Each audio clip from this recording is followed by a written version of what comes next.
Hello friends, class 8 से chapter start कर रहे हैं फैक्टराइजेशन। एक्सरसाइज 14.1 स्टार्ट करेंगे। तो चलिए अपना वीडियो स्टार्ट करते हैं। चलिए एक्सरसाइज 14.1 से क्वेश्चन नंबर 1 स्टार्ट करते हैं। क्वेश्चन है कि find the common factors of the following. अब फर्स्ट क्वेश्चन में जितने भी पार्ट्स हैं सभी के कॉमन फैक्टर निकालने हैं।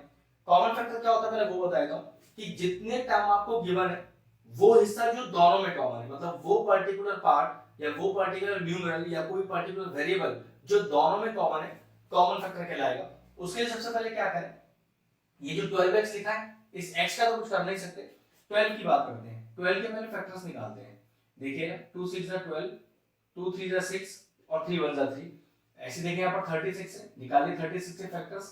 ये हो गया 2 1 2, 2 8 16, 2 9 18, 3 3 9 और 3 1 3। चेक करिए कि कौन कौन से टर्म दोनों में कॉमन है। तो देखिए एक 2 कॉमन है, लिख लीजिए। फिर एक और 2 कॉमन है, लिख लीजिए। फिर एक 3 कॉमन है, लिख लीजिए। एक 1 कॉमन है, लिख लीजिए। ठीक है, और कोई ऐसा टर्म नहीं जो दोनों में कॉमन। एक x है 12 के पास लेकिन 36 के पास नहीं है, तो उसे नहीं लिया जा सकता। तो 12x और 36 में कॉमन फैक्टर कौन आ गया? तो 2 2 4, 4 3 12, 12 1 12। तो 12x और 36 के कॉमन फैक्टर है 12। सेम इसी तरह से यहाँ पर 2 और y, अब यहाँ तो कुछ स्प्लिट हो नहीं सकता। 22xy में चेक करते हैं। तो सबसे पहले 22 फैक्टर बनाइए इसके। तो इसके फैक्टर बनेंगे 2 2 11 और 1।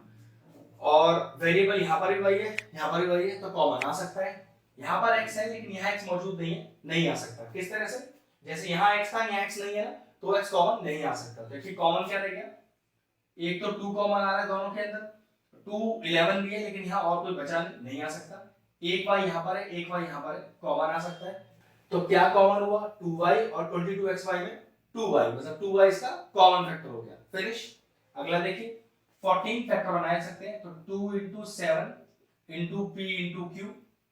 28 को तो क्या लिख सकते हैं, इसे लिख सकते हैं 2 into 2, 2 to the 4 और 4 7 28। 2 p है और 2 q है।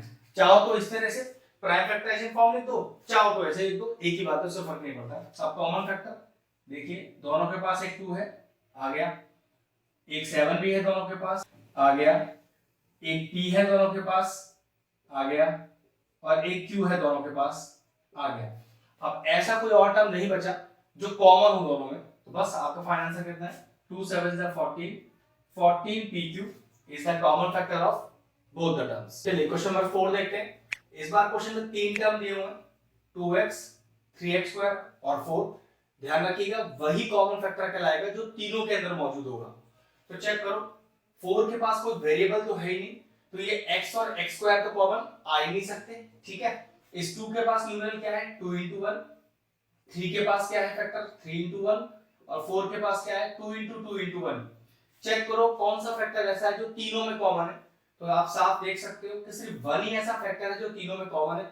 तो इसका मतलब क्या हुआ कि यहाँ पर जो कॉमन फैक्टर है तीनों टर्म का, वो कितना है? सिर्फ 1। ध्यान रखिएगा कॉमन फैक्टर तीनों में मौजूद होना चाहिए। ऐसा ना हो कि कोई 2 टर्म में कॉमन फैक्टर आ रहा है लेकिन तीसरे में नहीं आ रहा, आपने उसे कॉमन निकाल दिया, नहीं, वो क्वेश्चन गलत हो जाएगा। 3 टर्म है तो तीनों का कॉमन फैक्टर सिर्फ और सिर्फ यहाँ 1 है। अगला देखते हैं 6 abc। तो ये हो गया 2 into 3 into a into b into c।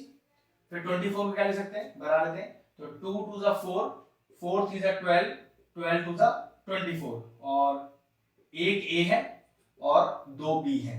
ऐसे 12 देखिए, 2 2 जा 4, 4 3 जा 12, 2 a है और एक b है। बस अब कॉमन फैक्टर निकालते हैं इसमें से। चेक करिए, 2 तीनों के पास है तो बिल्कुल कॉमन फैक्टर आ जाएगा, इनटू 3 तीनों के पास है, बिल्कुल कॉमन फैक्टर आ जाएगा। अब कोई न्यूमेरल तो कॉमन आ नहीं सकता क्योंकि यहाँ न्यूमेरल खत्म हो गए। चलिए वेरिएबल की बात करते हैं। a और a, तो बिल्कुल एक a आ जाएगा। b और b, हाँ जी, b भी बिल्कुल कॉमन आ जाएगा। अब c यहाँ पर है लेकिन इन दोनों के पास नहीं है, सॉरी ये कॉमन नहीं आ सकता, बस हमारा कॉमन फैक्टर निकल चुका है।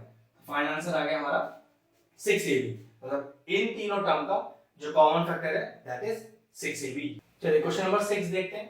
3 टर्म आपको गिवन है, कॉमन फैक्टर निकालते हैं। पहले इस 16 के फैक्टर बनाते हैं। देखिए क्या बनेगा? 2 2 4, 2 8, 2 16। 3x है, तीनों को मैंने सेपरेट करके लिख लिया, ठीक है। अब माइनस का 4x², तो माइनस से तो कोई मतलब नहीं है, 4 हो गया 2 × 2 और x² हो गया x × x। 32 चेक करते हैं, तो 2 2 * 4, 2 * 8, 2 * 16, 2 * 32 और एक सिंगल ही x है इसके पास।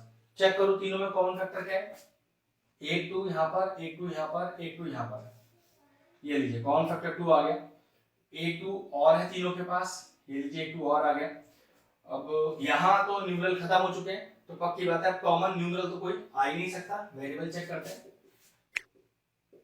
x आ गया। अब क्योंकि यहाँ सारे वेरिएबल खत्म हो चुके हैं, तो अब यहाँ से कुछ कॉमन देखने की जरूरत है ही नहीं, बस आपका कॉमन फैक्टर कितना आ गया, आंसर इज 4x। नेक्स्ट देखिए 10 को लिखा 2 × 5 × p × q हो गया 20 हो गया। 2 3 = 6 और 6 5 = 30 × r और × p।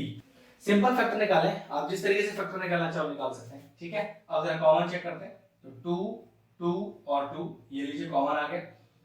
5 5 और 5 कॉमन आ गया। अब न्यूमरल तो है नहीं और किसी के पास, क्योंकि यहाँ न्यूमरल खत्म हो चुके हैं। ये p है, यहाँ p नहीं है, नहीं आ सकता। यहाँ q है, यहाँ q है, यहाँ q है, नहीं आ सकता।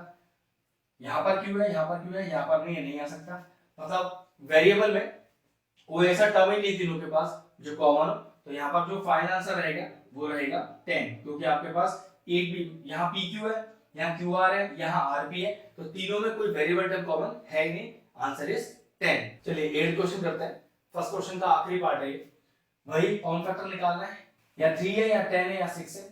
तो चेक कर सकते हैं 3 10 और 6 में से कॉमन कुछ भी नहीं आता है, फिर भी चेक करके बताता हूँ।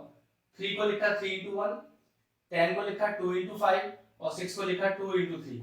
चेक करो ऐसा फैक्टर जो तीनों के पास है ही नहीं। यहाँ 3 है लेकिन यहाँ 3 नहीं है, तो ऑब्वियसली बात अगर एक भी न्यूमरल फैक्टर कहीं पर नहीं है तो समझ लीजिए कि वो टर्म कॉमन आ ही नहीं सकता, ठीक है। तो यहाँ पर कॉमन तो कुछ है नहीं न्यूमरल में। वेरिएबल की बात करते हैं, 2 है यहाँ पर x और 3 है y, ठीक है। इसकी बात करें तो 3 है यहाँ पर x और 2 है y। यहाँ बात करें तो 2x है, 2y है और 1z है। टर्म वही कॉमन आएगा जो तीनों के पास होगा, ये ध्यान रखिएगा। तो ये देखिए x कॉमन है तीनों में, बिल्कुल आ गया फैक्टर। एक और x है कॉमन, ये भी आ गया फैक्टर में। अब यहाँ x तो है लेकिन यहाँ खत्म हो गया, सॉरी नहीं आ सकता। 1 2y 2y और 2y, ये देखिए दोनों y एक साथ लिख दिए मैंने। z यहाँ पर तो है लेकिन इन दोनों के पास नहीं कॉमन आ सकता। तो what is the final answer? Final answer आया मेरे पास x² y², मतलब x² y² वो टर्म है जो तीनों में कॉमन है। ये लीजिए क्वेश्चन नंबर 1 फिनिश हुआ। अगर आपको हमारा वीडियो इंफॉर्मेटिव लगा हो तो हमारे चैनल मैथ्स प्लीज को सब्सक्राइब कर लें और साथ में लगे बेल आइकन को भी हिट कर दें, जिससे आगे आने वाले वीडियोस का नोटिफिकेशन आपको सबसे पहले मिल जाए।